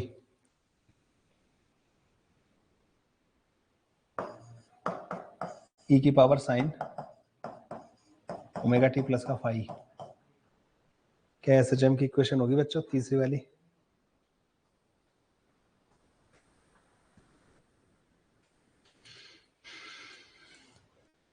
बोलो.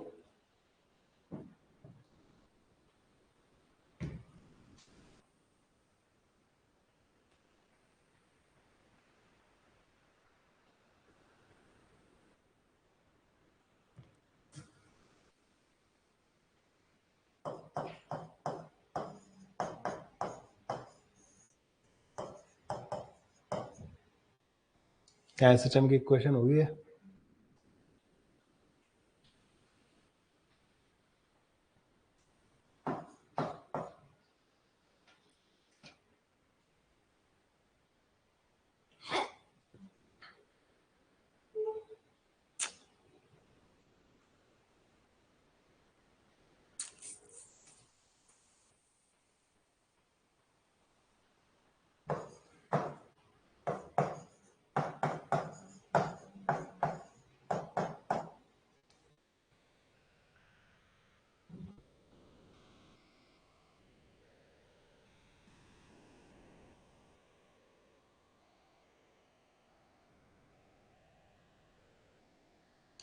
पहली वाली SHM की इक्वेशन होगी क्या बच्चों? ये वाली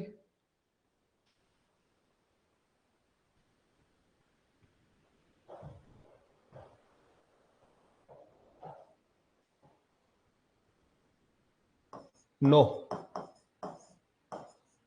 F इक्वल टू माइनस का KX प्लस का C. माइनस का है पहली वाली में,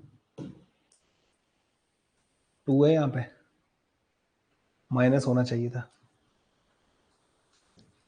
तुम सबने 1 को यस लिखा है. सेकंड वाली ये क्या है? Acceleration. Acceleration is equal to minus का 2x. Yes,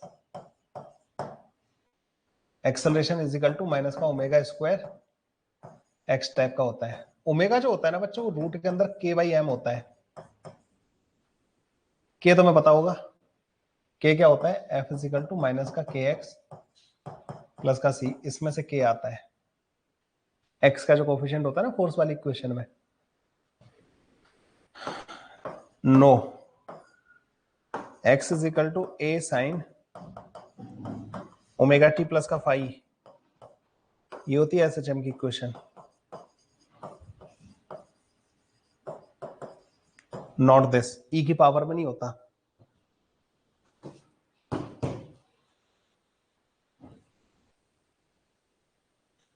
v equal to plus minus का ओमेगा रूट के अंदर a स्क्वायर माइनस का एक्स स्क्वायर. a स्क्वायर का काम बच्चों 5 कर रहा है. Yes,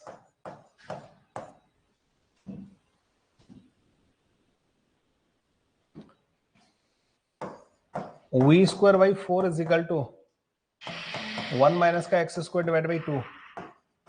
v square by 2 is equal to 2 minus का x square. v equal to root के अंदर 2, रूट के अंदर 2 माइनस का एक्स स्क्वायर.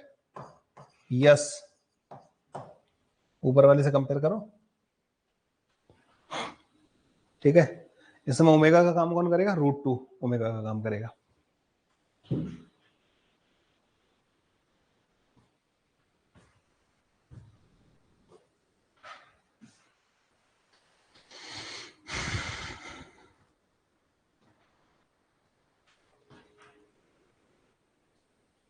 ये वाली बात समझ में आई बच्चों?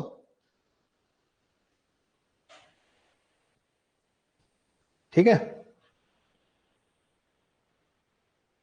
आगे बढ़ते हैं।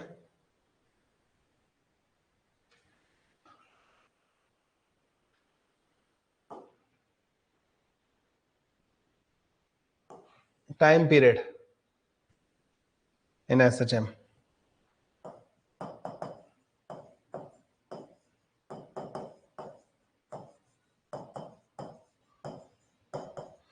आपको पता है बच्चों, एसएचएम का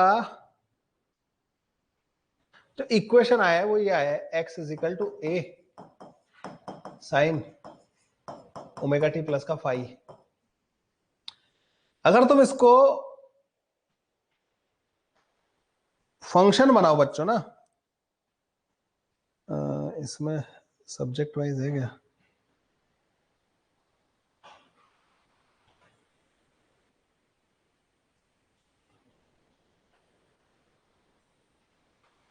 नहीं, सब्जेक्ट्स फंक्शन है क्या साइन के? और मैथ्स भी होती है भाई, मैं सही नहीं।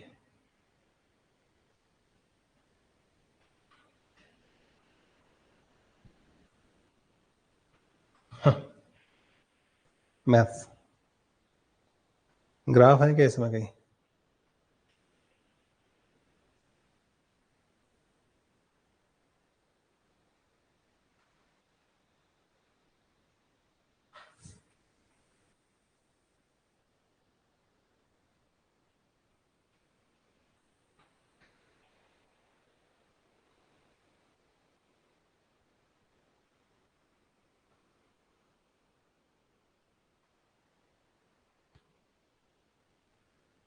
पता नहीं यार ये कैसे चलेगा।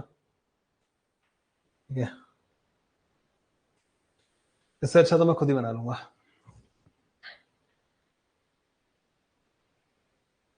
इसका जो ग्राफ बनेगा बच्चों, पीरियोडिक फंक्शन होता है ना साइन, तो पहले लाइन एकदम सीधी आती थी।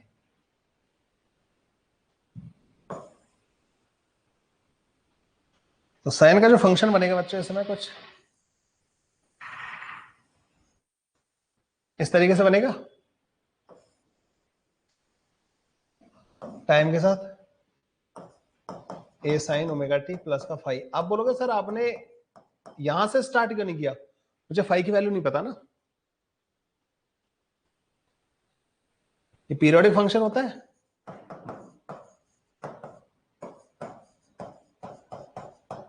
किसी को याद है इसका टाइम पीरियड कितना होता है?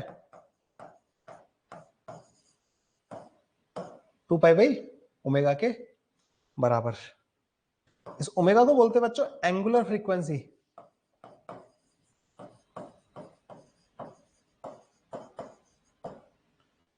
एक होती है बच्चों फ्रीक्वेंसी,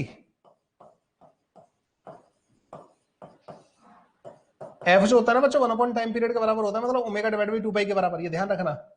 और इसकी यूनिट होती है हर्ट्ज में या पर सेकंड। ये तो सब बेसिक बातें पता होंगी ना तुम्हें। जब भी बच्चों फोर्स लिखा हुआ हो ना, फोर्स इज इक्वल टू जैसे माइनस का 2x प्लस का 3 लिखा हुआ है, तो यहां पे k का काम करता है बच्चों 2, m मान लो 1 किलोग्राम दे रखा है, तो इसका जो ओमेगा स्क्वायर आता है ना वो 2 डिवाइड बाई m के बराबर आता है, मतलब k डिवाइड बाई m के बराबर। क्योंकि अगर तुम्हें याद हो तो हमने ओमेगा जो लिखा था ना वो रूट के अंदर k अपॉन m को लिखा था। अगर कभी ओमेगा पूछा जाए तो रूट के अंदर k की वैल्यू 2 है, डिवाइड बाई दिस ओमेगा बच्चों इसमें √2 के बराबर होगा। या फिर जब एक्सेलरेशन लिखते हैं ना तो माइनस का ओमेगा स्क्वायर x प्लस का a नॉट, तो एक्सेलरेशन में जो x का कोफिशिएंट होता है ना एंगुलर फ्रीक्वेंसी का स्क्वायर होता है।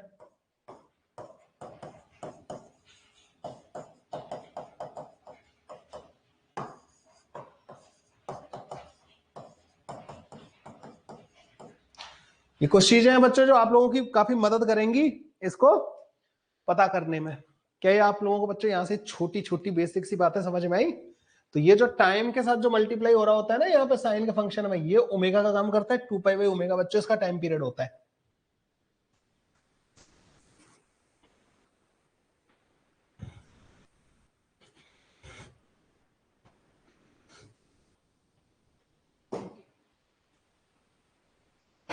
ये तो मैंने कुछ नहीं कराया, बस ये तो तुम्हें पुराना तुम्हारा ऑलरेडी जो आता है वो रिवाइज करवाया है, ठीक है।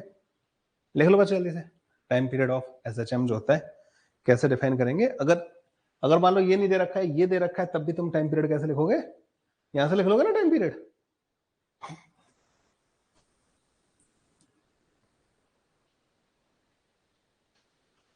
एक और क्वेश्चन आने वाला है आप लोगों के लिए।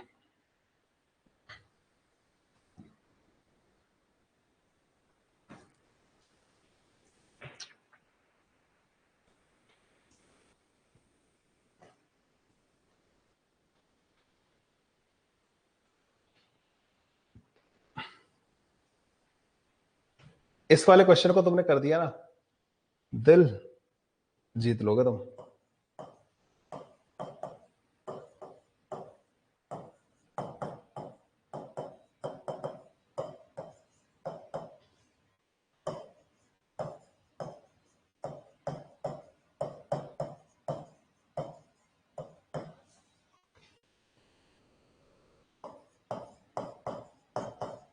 कौन बताएगा इसका आंसर?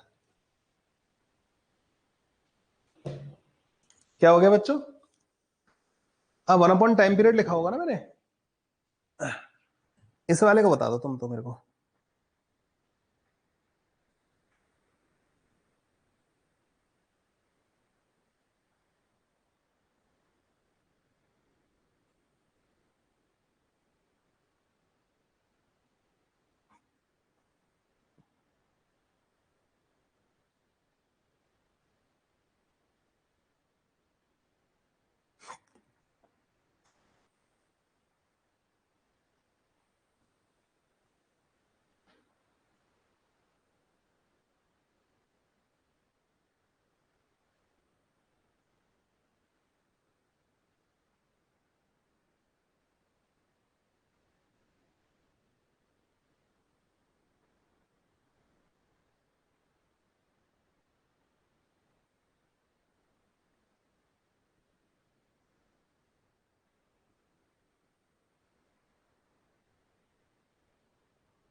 बताओ बच्चों, this equation is not.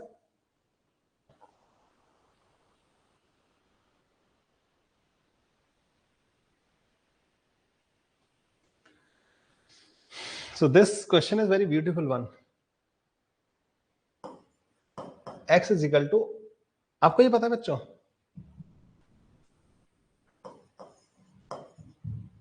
cos 2 theta होता है ना, वो 1 माइनस का 2 साइन स्क्वायर थीटा के बराबर होता है। मतलब साइन स्क्वायर थीटा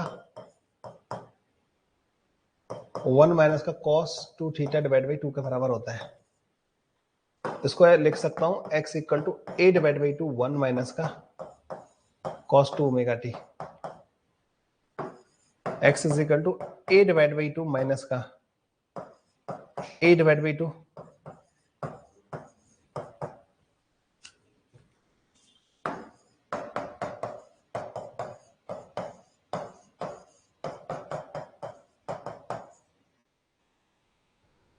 ये आगे बच्चों इक्वेशन।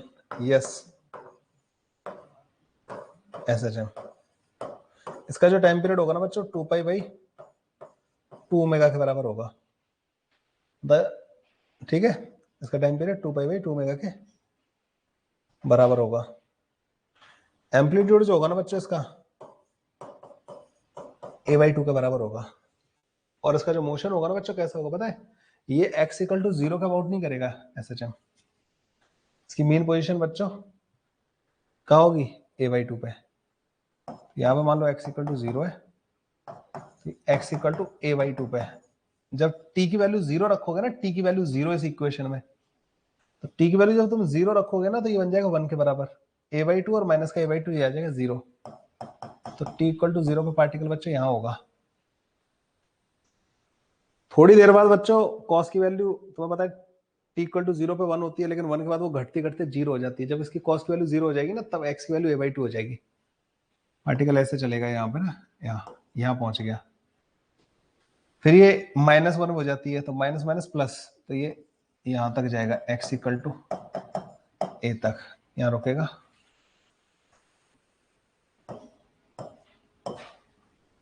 ये इसकी मीन पोजीशन होगी, और इसका जो एम्पलीट्यूड होगा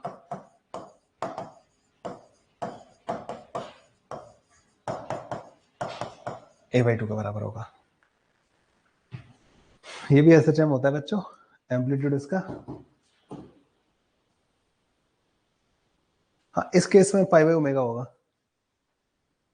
इस केस में पाई बाई ओमेगा होगा उसका ना, टाइम पीरियड यही होगा।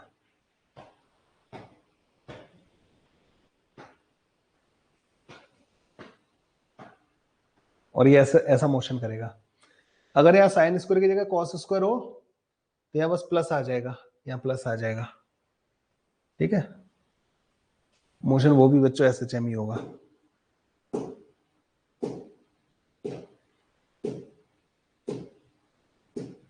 समझ में आया बच्चों? ये SHM क्यों होगा, ये वाली बात क्लियर हो गई।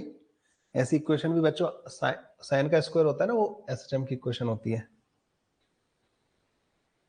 अगला बताओ बच्चों, एक और क्वेश्चन करते हैं।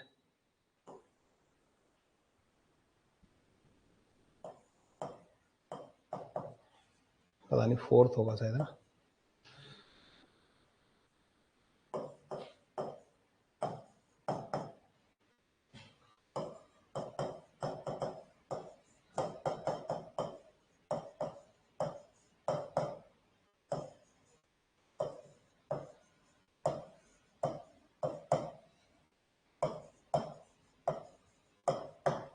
बताओ बच्चों, क्या ये वाली SHM रिप्रेजेंट कर सकती है? एम्पलीट्यूड a बाई 2 होने का मतलब हो गया भाई उसकी मीन पोजीशन a बाई 2 पे है। उस a बाई 2 के a बाई 2 इधर जा सकता है, a बाई 2 इधर जा सकता है, तो मतलब 0 से लेके a तक जाएगा ना वो। भाई मीन पोजीशन से मैक्सिमम डिस्प्लेसमेंट उसका a बाई 2 हो सकता है दोनों साइड, मीन पोजीशन से। तो मीन पोजीशन से इधर a बाई 2 से मतलब a बाई 2 ऐड करोगे तो प्लस a हो जाएगा, a बाई 2 में से माइनस a बाई 2 करोगे तो 0 हो जाएगा। क्या ये वाली इक्वेशन बच्चों SHM रिप्रेजेंट कर सकती है, या ये SHM की है? अगर है तो इसका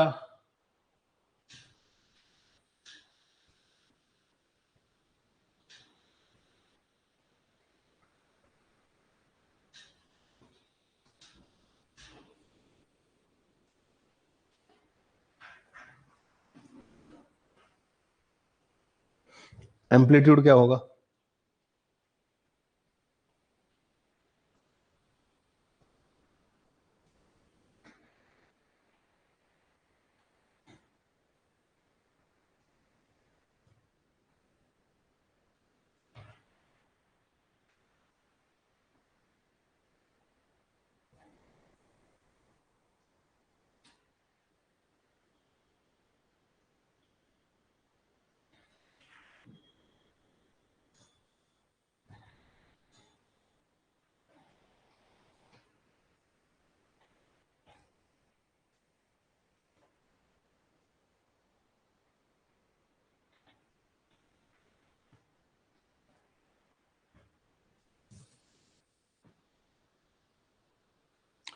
ठीक है, कर लिया आप लोगों ने? अब तुम समझ गए ना उस चीज को।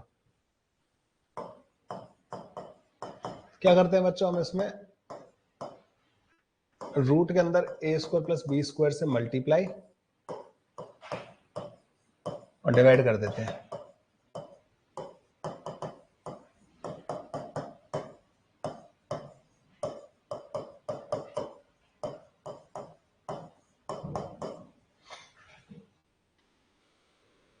अब एक अगर ट्रायंगल बनाया जाए, जिसमें इस वाली साइड को ए, इसको बी, इसको अल्फा रखा जाए तो ये होगा रूट के अंदर A square plus B square. अगर तुम यहां देखो तो इसको कॉस अल्फा लिख सकता हूं,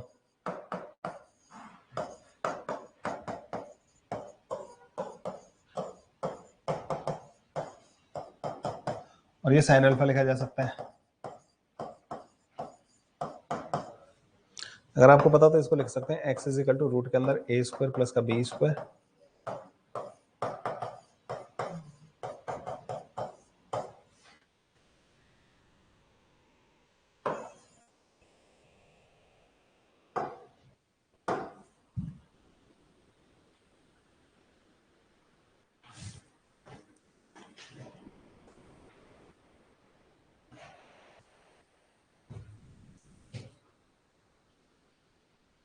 एम्पलीट्यूड जो होगा ना इसका,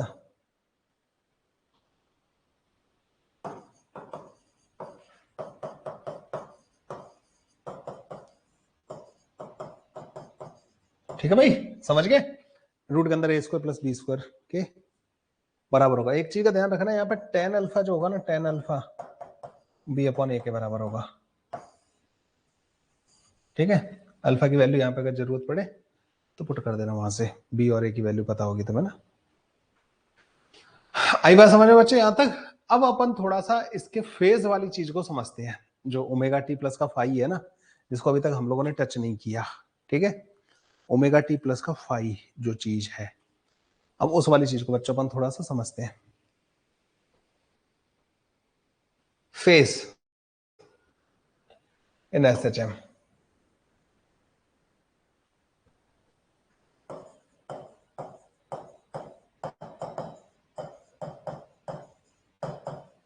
ठीक है। आपने भी एक इक्वेशन पढ़ी, X is equal to A sine omega T plus का फाई। इसमें ये जो अंदर वाली चीज है ना, इसको बोला जाता है फेज, ओमेगा टी प्लस का फाई को, और जो फाई है ना, इसको बोला जाता है इनिशियल फेज,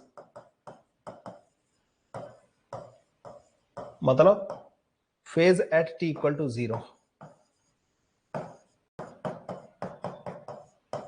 ये फेज वर्ड हम पहली बार सुन रहे हैं क्या? मतलब इससे पहले हमने कभी फेज वर्ड को सुना है क्या?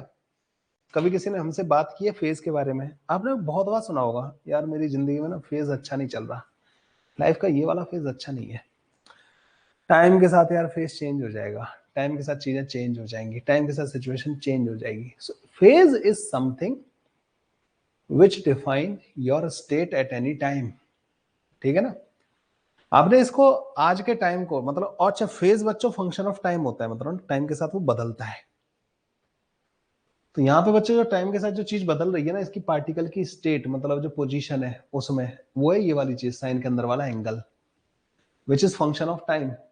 अलग अलग टाइम पे बच्चों ये चीज अलग अलग होगी, साइन अपनी अलग अलग वैल्यू देगा और उससे उसकी स्टेट डिफाइन होगी। तो जैसे आपकी जिंदगी में भी, जैसे आज आपकी लाइफ में अलग फेज हो सकता है। आज कहो यार आज तो मैं बहुत खुश हूं, तो आपकी लाइफ में आज फेज की वैल्यू कुछ और है। कल थोड़े से न्यूट्रल चल रहे हो, अगले दिन सैड हो, अगले दिन डिप्रेशन में हो, अगले दिन डिमोटिवेट हो रखे हो, मोटिवेट हो रखे हो। अलग अलग तरीके के फेज लाइफ में बच्चे चलते रहते हैं, और ये टाइम के साथ बदलते रहते हैं। तो इसमें भी बच्चे टाइम के साथ क्या है, फेज जो है ना ओमेगा टी प्लस का फाई टाइम के साथ बदलता रहेगा। अच्छा, व्हाट इज दिस फाई?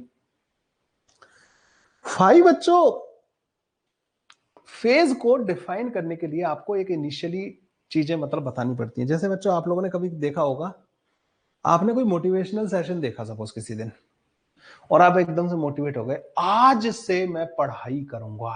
जैसे आज मैंने बोला तुम्हें कि जो पाप कर्म तुमने मैकेनिक्स में कर दिए उनको भूल जाओ, और आज से एसएचएम से अपनी सारी चीजों को एनालाइज करना स्टार्ट कर दो। तो आज से जिन लोगों ने मेरी बात को माना और उन्होंने कहा कि अब से मैं सब चीजों पर ध्यान दूंगा, अब से हर एक दिन का हिसाब रखूंगा, तो आज आपका इनिशियल फेज कहलाएगा।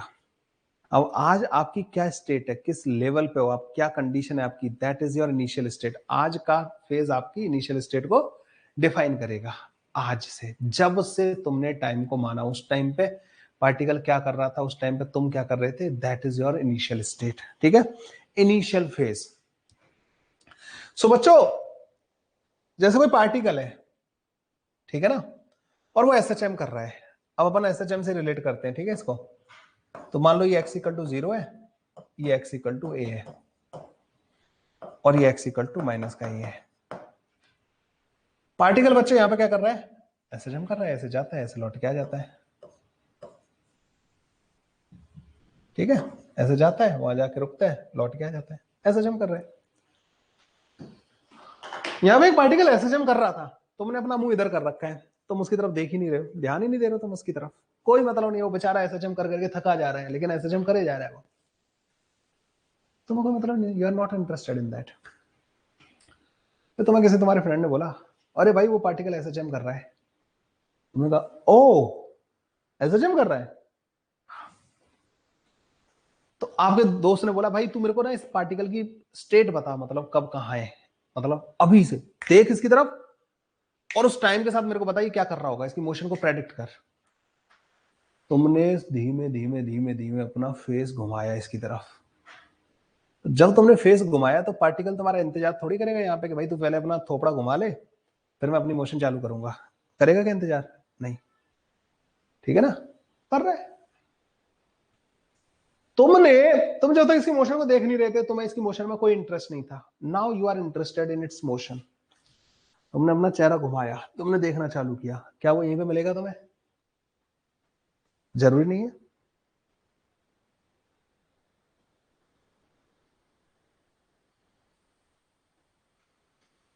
समझ में आया, यहां पे भी हो सकता है, यहां पे भी हो सकता है, यहां पे भी हो सकता है, यहां पे भी हो सकता है, लौट के भी जा रहा हो सकता है, यहां हो सकता है, यहां हो सकता है, मतलब जब जा रहा हो वापस, ऐसी भी स्टेट हो सकती है, यहां पे पहुंच गए लेकिन जा उधर रहा हो, यहाँ हो, कहीं भी हो सकता है पार्टिकल।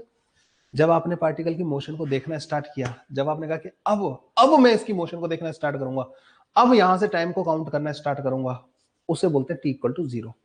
जब आप मोशन में इंटरेस्ट ले रहे हो, उस टाइम पे इसकी जो स्टेट है that is the initial state, और उसके करस्पॉन्डिंग जो एक फेज है, ये एंगल जो होगा बच्चों उसको बोलते हैं हम इनिशियल फेज। उस टाइम पे ये एंगल की वैल्यू जो होगी ना बच्चों इस इक्वेशन में, उसे हम बोलते हैं इनिशियल फेज। क्या ये बात आपको समझ में आई,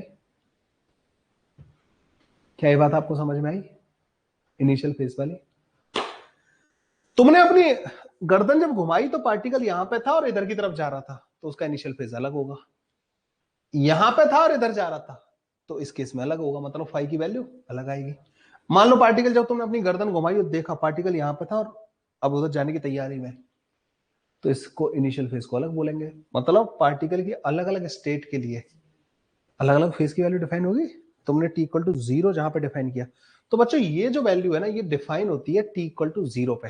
मतलब टी इक्वल टू 0 पे अगर तुम्हें इन्फॉर्मेशन दे रखी होगी ना, तो तुम फाई की वैल्यू को पता कर पाओगे। मतलब कोई टाइम की इन्फॉर्मेशन तुम्हें दे रखी होगी ना कि भाई इस टाइम पे पार्टिकल यहां है, तो तुम फाई को कैलकुलेट कर पाओगे, ठीक है। तो बच्चों कुछ कुछ केसेस में फाई को मैं कैलकुलेट करके बता रहा हूं आपको। जैसे पहला केस मैंने कहा कि टी इक्वल टू 0 पे पार्टिकल मीन पोजीशन पे था, पार्टिकल मीन पोजीशन पे था and moving towards positive x direction, moving towards positive x direction.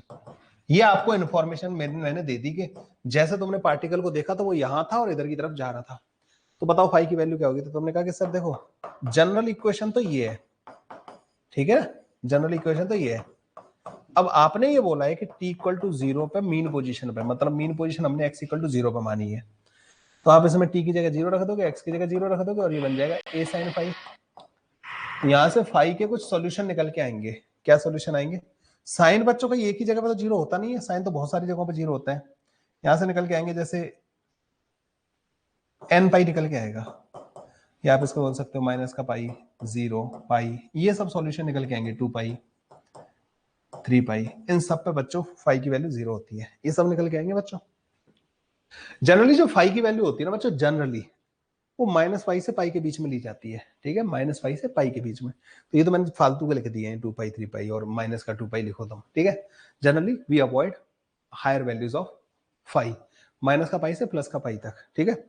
इन इन इतनी रीजन में भी तो मेरे पास 3 वैल्यू आ रही है, तो क्या मैं फाई की वैल्यू इन तीनों को लेकर चलूंगा, नहीं।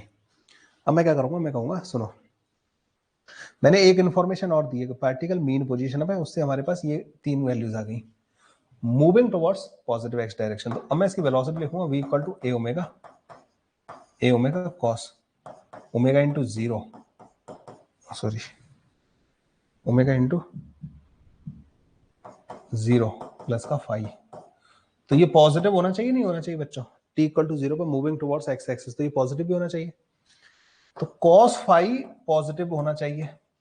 तो इन तीनों वैल्यू में से कौन सी वैल्यू के लिए cos की वैल्यू पॉजिटिव होती है? तो वो है बस फाई इक्वल टू 0। तो फाई इक्वल टू 0 के लिए वैल्यू पॉजिटिव भी होती है, मतलब वेलोसिटी पॉजिटिव आएगी और पार्टिकल मीन पोजीशन पे आएगा। तो इसका इक्वेशन हो गया बच्चों इस वाले केस में x is equal to a sin omega t. तो अगर कोई तुम्हें ये इक्वेशन देना तो इसका मतलब पता है तुम्हारे दिमाग में क्या आना चाहिए? जैसे ये इक्वेशन दी जाए आपको, आपके दिमाग में सीधा क्लिक करना चाहिए कि भाई जब तुम मोशन को देखना स्टार्ट कर रहे हो ना, पार्टिकल मीन पोजीशन पे था and it was moving towards positive x direction, तो उसकी इक्वेशन ये होती है। फाई की वैल्यू उस केस में 0 ली है और मैंने कोई अपनी मर्जी से नहीं उठा ली, समझ रहे हो? उसके पीछे कारण है, मैंने पूरा डेरिवेशन करके निकाली है वो इक्वेशन। तो मैं सामने वाले ने बोला सुनो भाई ठीक है, ये तो तुमने अपनी मर्जी चला ली, मैं कह रहा हूं कि at T equal to 0 particle is at positive extreme. अब बताओ, अब भी ये इक्वेशन होगी क्या? मैं कहूंगा नहीं। अब तुम ये कह रहे हो कि t की वैल्यू जब 0 है तो x की वैल्यू a होनी चाहिए। जनरल इक्वेशन जो होती है वो ये होती है जिसमें सारी पॉसिबिलिटी लेके चल रहे हैं, कहीं भी तुम इंफॉर्मेशन दो। अब उसमें तुम x की जगह a पुट कर दोगे, उधर a, उधर हो जाएगा साइन फाई। साइन फाई बच्चों 1 के बराबर कहां होता है? अगर तुम्हें साइन का ग्राफ याद हो ना, माइनस का पाई से प्लस का पाई तक, तो ये a की जगह होता है बच्चों 1 के बराबर, जब फाई की वैल्यू पाई बाई 2 होती है। एक ही जगह आता है बच्चों, मैंने बोला तुम्हें फाई की वैल्यू तुम्हें माइनस पाई से प्लस का पाई तक ही लेनी है, ठीक है? तो x की वैल्यू क्या बन जाएगी? a sine omega T plus का पाई बाई 2। तो x की वैल्यू हो जाएगी a cos ओमेगा टी। तो अगर किसी ने तुम्हें ये इक्वेशन दी ना, इसका मतलब समझ रहे हो क्या हो गया? कि जब पार्टिकल अपनी मोशन स्टार्ट कर रहा है ना, उस टाइम पे पार्टिकल अपनी पॉजिटिव एक्सट्रीम पोजीशन पे था। कोई ये इक्वेशन दे तो मैं समझ जाना है कि पार्टिकल जब अपनी मोशन स्टार्ट कर रहा है तब वो मीन पोजीशन पे था। कोई ये इक्वेशन दे एक्सट्रीम पे था। तुम एक चीज समझ रहे हो यहां से यहां तक क्या डिफरेंस आया है? ये पाई बाई 2 एक्स्ट्रा ऐड हो गया है। क्योंकि क्योंकि बच्चों अगर तुमने जैसे पार्टिकल यहां पे था, ऐसे जा रहा था, तुमने अपनी गर्दन घुमाई, देखा particle is going in this direction and main position पे, तो यहां पे तुमने फाई की वैल्यू 0 बोल दी। और तुम्हें पता है phi is the initial phase, phase जो कि टाइम के साथ बदलता है। तुमने थोड़ी देर लगा दी अपनी गर्दन घुमाने में, पार्टिकल यहां से यहां तक पहुंच गया, तो ऑब्वियस सी बात है उसका फेज बढ़ता गया होगा। यहां पहुंच गया, जब तुमने अपनी गर्दन घुमाई ऐसे लाए, तो अब उसका फेज 0 नहीं होगा, 0 तो यहां पे था उसका, यहां पहुंच चुका है तो फेज बच्चों बढ़ चुका होगा। और बढ़ के कितना बढ़ चुका है? Pi by 2। इसलिए यहां पे इनिशियल फेज पाई बाई 2 होता है। अगर मान लो तुमने गर्दन घुमाई थी तो वो यहां तक पहुंचा नहीं था, मान लो यहां से यहां के बीच में था, कहीं यहां पे था सपोज, और ऐसे जा रहा था, क्योंकि यहाँ पे वो 2 बार होता है बच्चों पार्टिकल, ध्यान रखना, एक बार ऐसे जाते रहे, एक बार उल्टा जाते रहे। मैं कह रहा हूं यहाँ पे होता और इधर जा रहा होता, फेज क्या होता है? 0। यहाँ पे बच्चों फेज 0 से बढ़ता जाएगा, और यहाँ पे कितना होगा? Pi by 2। तो क्या तुम ये कह सकते हो कि अगर पार्टिकल इस बीच में तुमने अपनी गर्दन घुमाई, पार्टिकल इस रीजन में था कहीं और इधर जा रहा था, तो उसका फेज बच्चों 0 और पाई बाई 2 के बीच में आएगा नहीं आएगा? तो अगर कोई इक्वेशन ऐसी लिखी हुई है x is equal to a sine omega T plus का पाई बाई 3, इसका मतलब समझ गए क्या मतलब है इसका? फाई 0 और पाई बाई 2 के बीच में, तो इसका मतलब क्या हुआ कि तुम्हें ऐसी इक्वेशन को देखते ही तुम्हारे दिमाग में पता है क्या क्लिक करना चाहिए? कि भाई स्टार्टिंग में जब पार्टिकल मोशन स्टार्ट कर रहा है तो वो मीन और एक्सट्रीम के बीच में और पॉजिटिव की तरफ जा रहा होगा। क्या ये इक्वेशन से तुम्हें डायरेक्ट उसकी पोजीशन पता लगना चालू हुई? ये इक्वेशन दे रखी है, स्टार्टिंग में पार्टिकल यहाँ ऐसे जा रहा है, t = 0, भाई ये इक्वेशन दे रखी है, यहां पहुंच गया है। अगर ऐसी इक्वेशन दे रखी है मतलब इसके बीच में और इधर जा रहा है। बच्चों किसी ने बोला कि ये तो चलो ठीक है, थर्ड कंडीशन दी किसी ने कि particle is at x equal to a by 2 at t equal to 0 and moving towards positive x direction, ये आपको किसी ने बोल दिया, ठीक है। अच्छा, कोई तुम्हें एक्स टी इक्वल टू 0 के अलावा भी कोई कंडीशन दे सकता है, लेकिन उसे दो चीजें बतानी पड़ेंगी, उसकी पोजीशन बतानी पड़ेगी और उसकी वेलोसिटी बतानी पड़ेगी, तब तुम फाई की वैल्यू जज कर पाओगे, नहीं तो तुम्हारे पास पोजीशन से सिर्फ काम नहीं चलेगा। हाँ, जो टी का फंक्शन दे रही है ना इक्वेशन, वो तो तुम्हें जनरल इक्वेशन दे रही है ना, मतलब तुम्हें वो फाई की वैल्यू जो इनिशियल फेज है ना, वो पता करने के लिए ऐसी इंफॉर्मेशन चाहिए होगी। तो तुमने कहा कि जनरल इक्वेशन तो बच्चों ये होती है, y equal to x equal to A sine omega T plus का फाई, ये लेके चलनी है तुम्हें ना हमेशा, स्टार्टिंग तुम्हें यहां से करनी है। अब जो इन्फॉर्मेशन दी उससे इसको जस्टिफाई करके, ये एक वेरिएबल, एक अननोन है जो तुम्हें पता करना है इन्फॉर्मेशन के हिसाब से, सामने वाला पार्टिकल की स्टार्टिंग स्टेट क्या लेके चल रहा है वो उसे पता है ना, वो जब तक हमें नहीं बताएगा हमें क्या पता, पार्टिकल तो एसेशन कर ही रहा था। तुमने टाइम जब काउंट करना स्टार्ट किया तो पार्टिकल क्या कर रहा था मुझे बताओ तो सही, तभी तो मैं डिसाइड कर पाऊंगा कि तुमने टाइम को कहां से स्टार्ट किया है, उसके हिसाब से फाई की वैल्यू आया करेगी। तो इसने जैसे t इक्वल टू 0 पे x इक्वल टू a/2 पे बोला, तो a/2 is equal to a sine phi. अगर तुम्हें बच्चों साइन का ग्राफ याद हो ना, माइनस पाई से प्लस का पाई तक, तो उसकी वैल्यू a/2 दो जगह आती है, यहां पे भी और यहां पे भी। तो बच्चे यहां से फाई की दो वैल्यूज आएंगी, एक आएगी पाई/6 और एक आएगी 5π/6, दो वैल्यूज आती है बच्चों इसकी ना। साइन पाई माइनस का पाई/6 से भी साइन पाई/6 होता है, ठीक है। अब इन दोनों में से कौन सी वैल्यू लूं, तो फिर मैं चेक करूंगा वेलोसिटी के बारे में क्या दिया है, क्योंकि बच्चों पार्टिकल ना x इक्वल टू a/2 पे, ये x इक्वल टू 0 हो गया, ये x इक्वल टू a हो गया। x इक्वल टू a/2 पे ना पार्टिकल दो बार आता है, जब एक बार इधर से जा रहा होता है ऐसे, एक बार जब लौट के जा रहा होता है, तो a/2 पे वो दो बार होता है। तो आपको बताना पड़ेगा कि a/2 पे उसकी डायरेक्शन क्या है, तब इन दोनों वैल्यू में से तुम चूज कर पाओगे। तो velocity at t equal to 0 इन्होंने बोली है, इन्होंने खुद बोली है कि पॉजिटिव है, ठीक है। तो वेलोसिटी का ये फंक्शन क्या होगा, a ओमेगा कॉस फाई, क्योंकि ओमेगा टी की जगह तो तुम 0 रख दोगे, ये पॉजिटिव होना चाहिए। कॉस इन दोनों वैल्यू में से कौन सी वैल्यू के लिए पॉजिटिव होता है, इसके लिए, तो फाई इक्वल टू पाई/6। तो x इज इक्वल टू बच्चों a sine omega T plus का पाई/6 बन जाएगा। तो ये इक्वेशन दे रखी है ना, तो इसका मतलब तुम समझ गए, t इक्वल टू 0 पे पार्टिकल जो है a/2 पे था और पॉजिटिव डायरेक्शन में जा रहा था। समझ में आया? हाँ, अगर इन्होंने बोला होता मूविंग टुवर्ड्स नेगेटिव डायरेक्शन, तो फिर ये आता आंसर। तो बच्चों मैं तुम्हें बता भी रहा था इतनी देर से, अगर तुमने ध्यान दिया हो, कि यहां पे फेज होता है 0, पार्टिकल ऐसे जा रहा है, यहाँ है, यहाँ के बाद बढ़ता जाएगा। तो अगर पार्टिकल यहाँ कहीं है और इधर जा रहा है, तो फेज 0 से पाई/2 के बीच में आएगा, यहाँ पे पाई/2 हो जाता है। अगर मान लो पार्टिकल इस रीजन में है लेकिन जा उल्टा रहा है, तो उसका फेज पाई/2 से ज्यादा आएगा।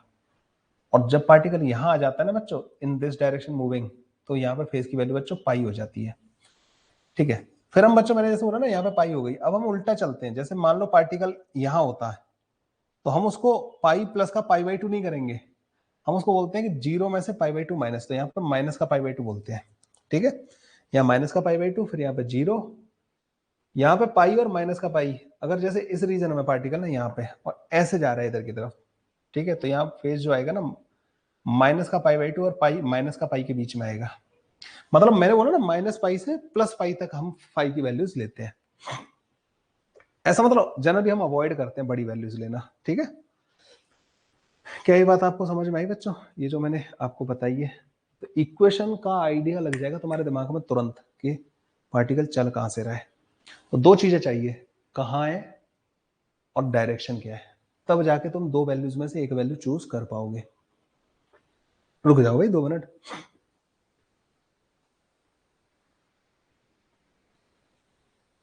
चलो आज के लिए बहुत है, ठीक है, अगली क्लास में आके यहीं से स्टार्ट करेंगे।